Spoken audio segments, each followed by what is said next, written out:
En quittant Luxor, l'antique cité pharaonique de Thèbes, jusqu'à Assouan, porte de l'Afrique, la Haute-Égypte n'en finit plus de dévoiler ses vestiges. La vallée des rois, les temples de la Nubie. 5000 ans d'histoire se déploient sur les rives d'un des plus longs fleuves du monde, le Nil.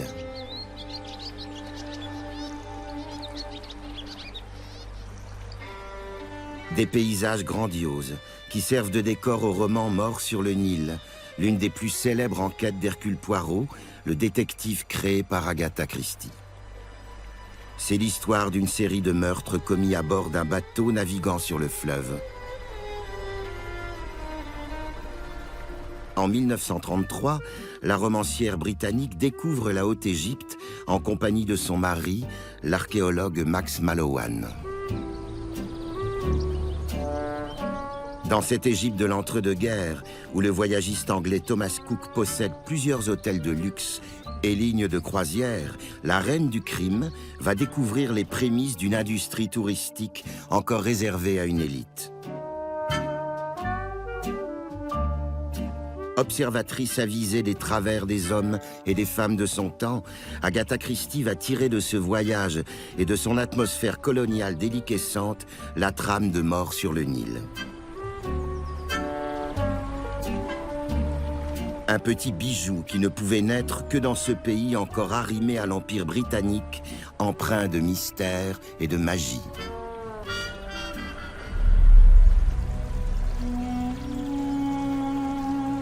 Assouan, à plus de 800 km au sud du Caire, est la porte de la Nubie. Ici, avant la construction de barrages, les imposants rochers amassés dans le Nil provoquaient des rapides, rendant difficile et dangereuse la navigation.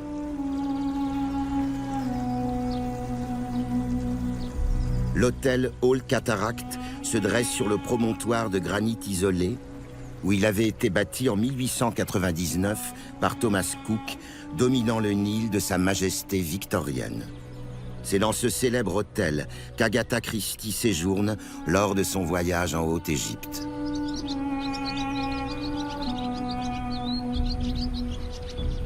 Cet hôtel, il servait comme une sorte d'escale pour les touristes pour se reposer, juste avant de continuer le voyage pour aller au nord du Soudan ou pour aller voir les temples d'Abou Simbel qui ont été découverts à la fin du 19e siècle.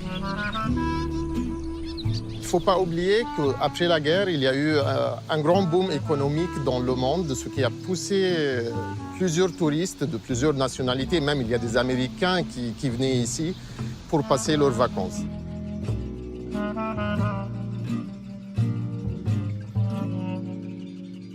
Ça reste quand même un cercle anglais ou européen, parce qu'à l'époque, ces Britanniques, ils vivaient entre eux, ils ne se mêlaient pas à la population locale.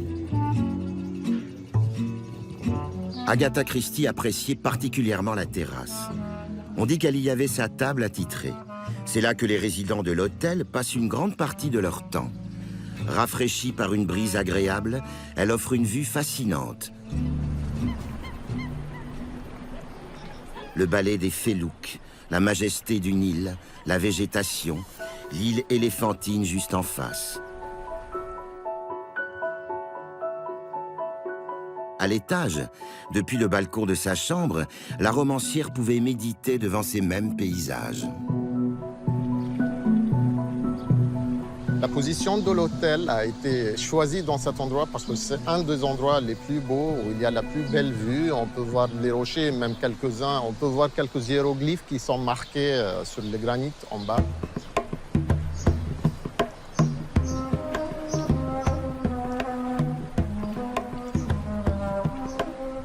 Mais aussi, il y a en face les ruines de l'île éléphantine qui ont en quelque sorte inspiré Agatha Christie dans son rôle.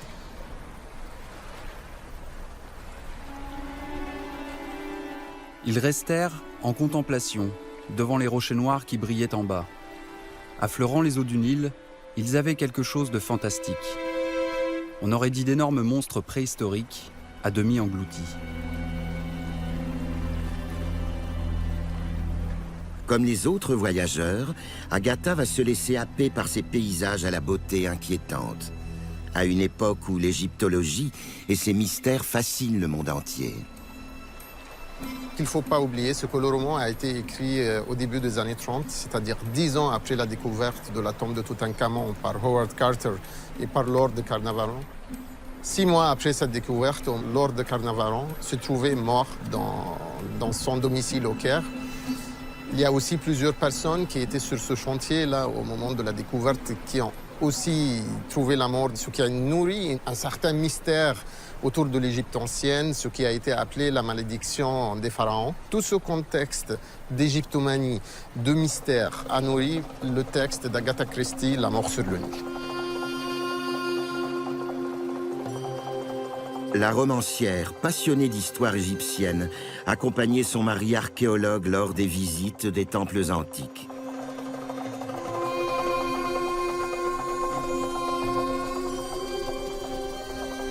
Au sud d'Assouan, le temple dédié à la déesse Isis, sur l'île de Philae, surnommée la perle de l'Égypte, est l'un des joyaux archéologiques de cette région. Une étape obligée pour Agatha. Quand est venue Agatha Christie avec son mari, certainement ils ont dû le visiter en barque.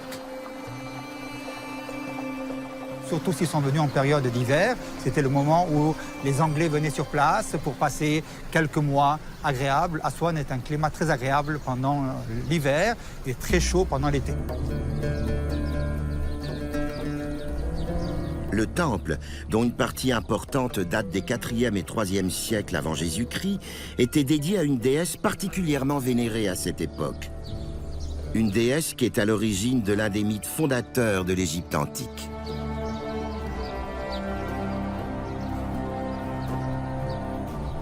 Nous voyons apparaître la déesse Isis. Et à sa gauche, il y a son mari Osiris, le couple le plus connu de la mythologie égyptienne, Osiris et Isis. La raison est simple, c'est que Osiris lui-même avait gouverné l'Égypte tout seul. C'est sans compter sur Seth, le frère maléfique d'Osiris, qui va commettre un crime à l'origine d'une véritable enquête de la part de la déesse Isis. Donc Seth était jaloux de son frère, il voudra se débarrasser de lui, il va le découper en morceaux. Ces morceaux seront pris par Seth le méchant et seront éparpillés dans toute l'Égypte. Isis, la magicienne avec le chacal Anubis, vont à la quête des morceaux, rassembler ces morceaux et faire la première momie. Comme toutes les parties avaient été retrouvées sauf le membre viril, mangé par un poisson-chat, on va façonner un faux sexe pour la déesse Isis. Elle va pouvoir tomber enceinte et va mettre au monde son futur successeur, Horus.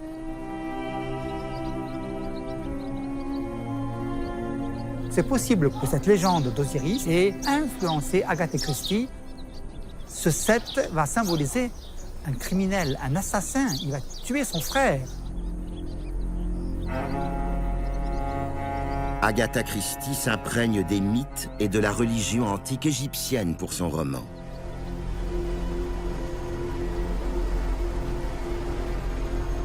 Mais c'est une croisière sur le Nil qui va l'inspirer.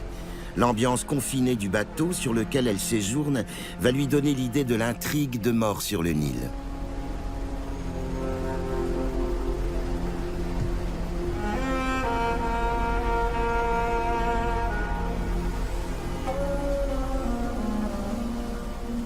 Ce bateau, le Steam Ship Soudan, navigue sur le fleuve depuis plus d'un siècle. Il fut à l'origine le bateau du roi d'Égypte. Durant les années 1920 et 30, ce sont des touristes européens et américains qui ont le privilège de fouler son pont. Depuis 17 ans, Amir Atia est le directeur de ce bateau mythique, aujourd'hui restauré et qui a parfaitement gardé son cachet d'origine.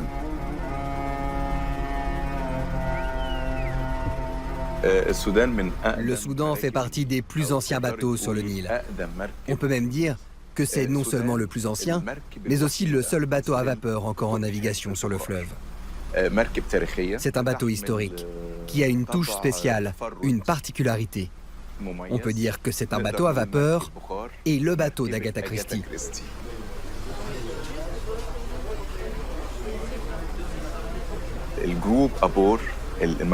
Les groupes qui font la croisière aujourd'hui font le même trajet qu'avait fait Agatha Christie et ses compagnons de voyage.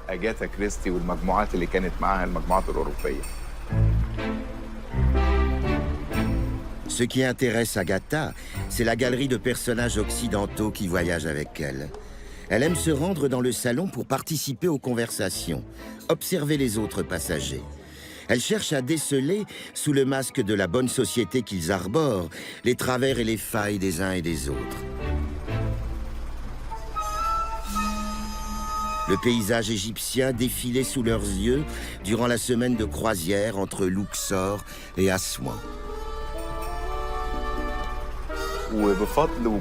Sa présence sur le bateau, avec l'effet de la magie, l'effet ensorceleur du Nil, c'est vraiment cela qui lui a donné l'inspiration pour écrire son célèbre roman, Mort sur le Nil.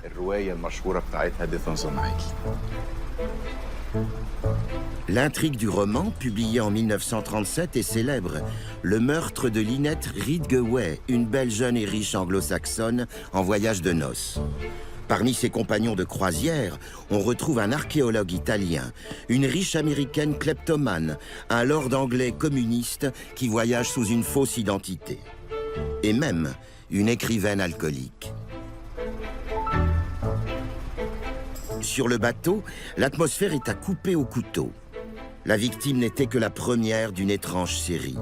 Chacun paraît être le coupable idéal.